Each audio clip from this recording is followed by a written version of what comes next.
Thank you for the invitation. It was really nice conference. I will add something on Friday for Future.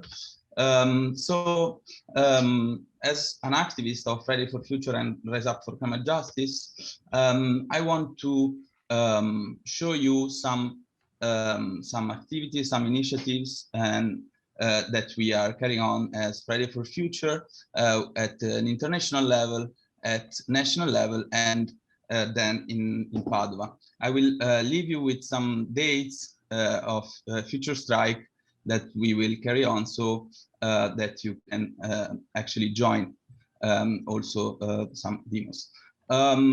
Starting really quickly from the international level, I will present two examples of international activities, conference and strikes. We carry on one here in Venice and the other one in Germany. So here in Venice, here close to Padua in Venice, we have done two climate camp, 2019-2020. We managed to do two symbolic initiatives. The first one in 2019 was the occupation of the red carpet. This initiative was promoted by activists from all over the Europe and all over the world. So we were very happy to manage to raise attention on during this really mediatic event on the climate justice. The second activity, the second initiative we promoted in 2020 with also the participation of Rise Up for Climate Justice was the occupation of the any company that has a huge building to extract and to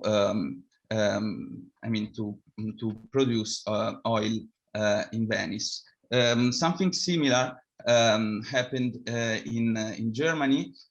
We participated in a few strikes in the coal miner close to Bonn, and these initiatives were clearly international, even if the coal miner is in a specific country. We all know that climate justice is something we need to achieve all together. So coal extraction in Germany is also a problem that regards us all over Europe and in other countries.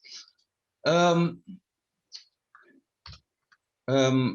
want to say a few things about the National Friday for Future organization. This organization is composed by many different local groups. More than 100 cities joined the net, and it is a mixture of young activists and historical movements that face specific local demands. So, for example, there are many groups like No Grandi Navi, No Thrift, that is against the extraction of oil in the Adriatic Sea, and so on. We made 6 global strikes that were coordinating across the world.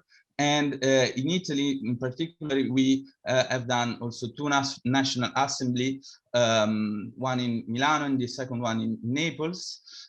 We were close to organize also the third one in Sardinia to raise attention on the gas system that they are building there, but because of the COVID, we had to do it online. Anyway, it's really, I want to say that it's really complex group of activists with really different ideas, but with a common aim. And this effort to do National Assembly goes in a direction of trying to put together all our differences for the same aim of the climate justice. We have also we have different national campaigns. I will just talk about two as an example. On our site, you can find more information. The more complete campaign we have is Back to the Future, Ritorno al Futuro, that presents 7 precise points on the things we think are necessary to avoid this climate chaos, as said this morning.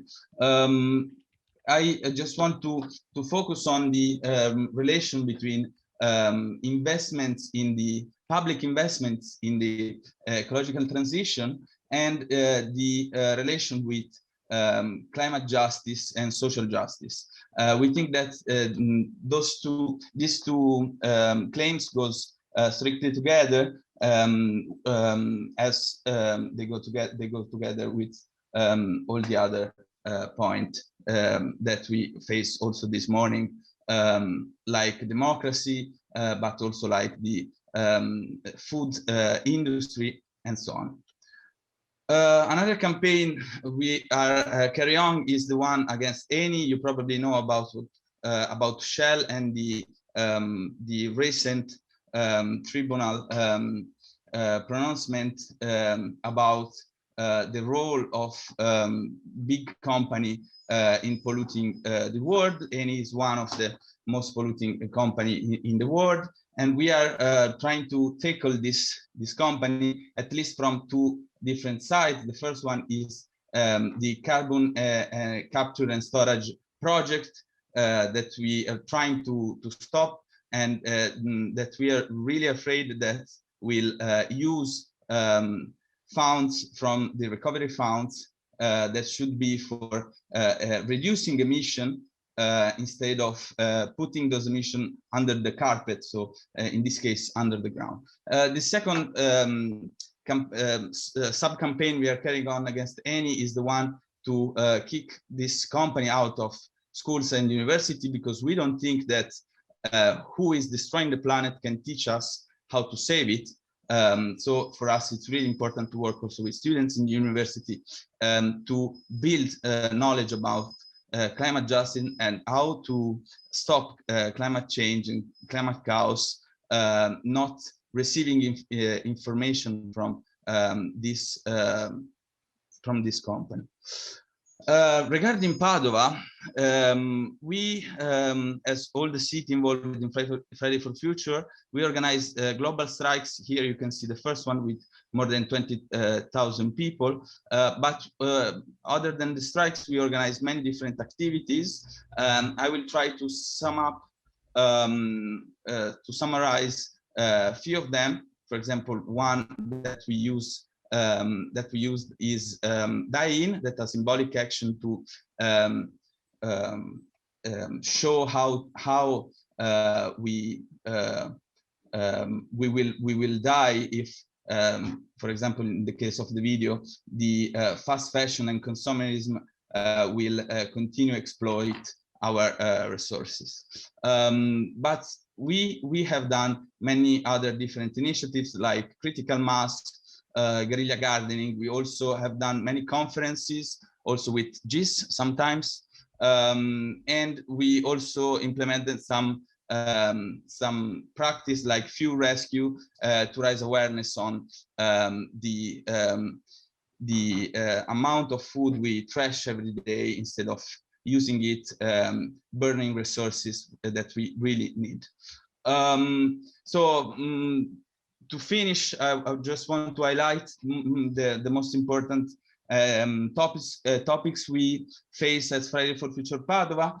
The declaration of climate emergency was one of the first aim we had, but we are still trying to make pressure on the local administration about the cement and the safeguard of the parks and the green area of the city, and also in a way in the direction of sustainable mobility, increasing the number of people using bikes instead of cars. We also have some general aims like the fast fashion one, or some fight against specific companies that are polluting our waters, like the Mitteni company, and companies that try to increase the number of trash that is burned every day, or the big ships in the Venice Lagoon that we know are one of the most polluting way of mobility. I want to leave you 3 dates that will and 3 demos that will take place in the next months. We will have the economic G20 in Venice in July, and we will also have the climate G20 in Naples. We think that those appointments are really important to show how the huge amount of money that we are investing now as countries, for example, the Next Generation EU, should be invested in a real ecological transition and not in a fake one. For example, giving those money to big company like Eni and so on. And then I think the most international important appointment we will have in the next month will be in September in Milano, the pre-global climate summits, and the real COP26 that will take place in Glasgow in October. In Milano, we will have a climate camp like the ones we had in Venice, and I think that those 3 moments will try to rise again after the pandemic, the attention on the climate and the climate justice movement.